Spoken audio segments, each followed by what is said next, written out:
Alors voilà, ici nous avons C2H6O, une magnifique molécule en 3D issue du matériel pédagogique de l'établissement.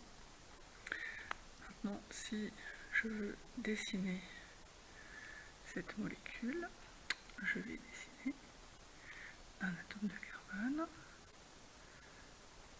3 atomes d'hydrogène, un atome de carbone, 2 atomes d'hydrogène, un atome d'oxygène.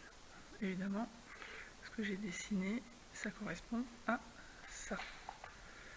Voilà. Mais, regardez, tadam, on a la même chose. Un hydrogène, un oxygène ici, 2 carbone et 1, 2, 3, 4, 5, 6 atomes d'hydrogène.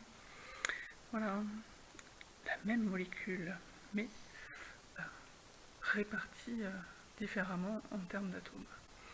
Donc là, si je les dessine, un atome de carbone relié à 3 atomes d'hydrogène, l'oxygène au milieu, et le carbone, le dernier carbone, avec ses 3 H.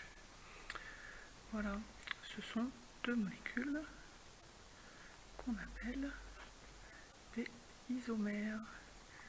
On va préciser que ce sont des isomères de constitution.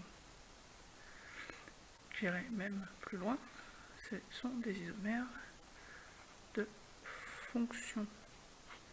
La fonction ici, c'est une fonction alcool. Ici, c'est une fonction hétéroxyde. Voilà, que vous ne connaissez pas parce qu'elle n'est pas au programme de terminale. Voilà pour la première question. Alors, question numéro 2, faire la même chose avec C4H10. Donc voilà, C4H10, voyez-vous, magnifique molécule de butane. J'ai fait la partie la plus simple, c'est-à-dire que j'ai enchaîné les atomes de carbone de façon linéaire. Maintenant, j'ai une autre possibilité. Ce carbone-là, je vais non pas l'accrocher sur celui-ci, mais sur celui-là. Alors, regardez, on va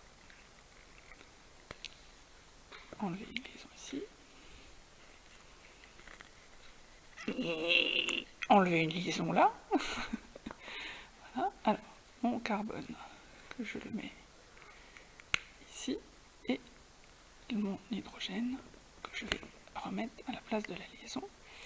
Voilà, on a toujours 4 atomes de carbone, et, comptez-les bien, 10 atomes d'hydrogène.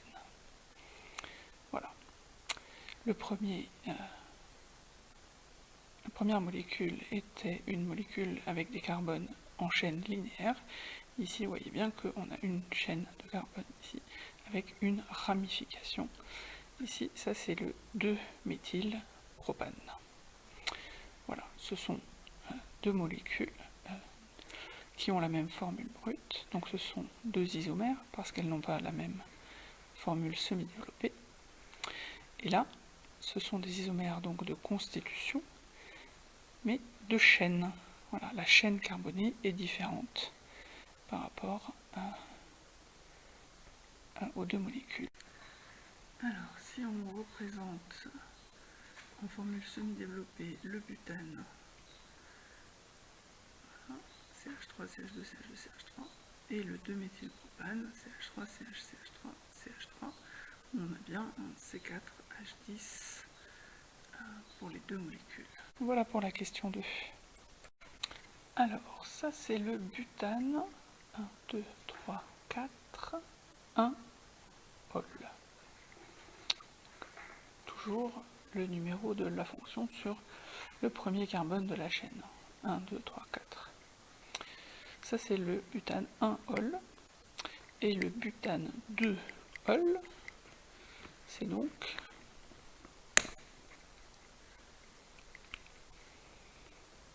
que la fonction alcool se positionne ici, hop, sur le 1, 2, deuxième atome de carbone, 3, 4 ici.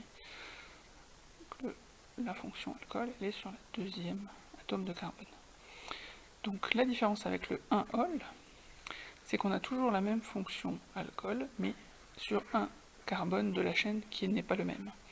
Ce sont donc deux isomères de constitution qu'on appelle de position. La fonction caractéristique ne se situe pas au même endroit dans la molécule.